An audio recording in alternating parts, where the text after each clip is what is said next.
అసలు ఇంతకుముందు ఘీ అంటే నేను వెన్న వచ్చేసి ఊరు నుంచి ఒకేసారి ఒక 2, 3 కేజెస్ తెప్పించి ఇంట్లో పెట్టుకొని యూజ్ చేసుకుంటా ఉండేదాన్ననమాట.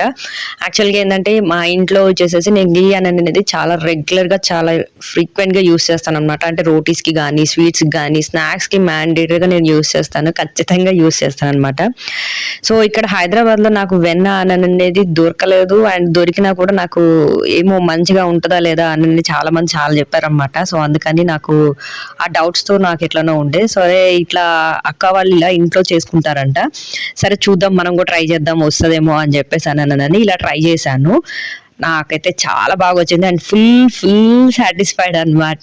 అసలు ఇప్పుడెట్లా అంటే లైక్ ఒక 1 మంత్‌కే నాకొచ్చేసేసి ఒక 1 కేజీ అట్లా 1 కేజీ 75 అట్లా వస్తదనమాట. సో, నాకది హ్యాపీగా సరిపోతుంది. సో, ఇది అయిపోయేసరికి నాకు మళ్ళీ రీఫిల్ అయిపోతా ఉంటుంది.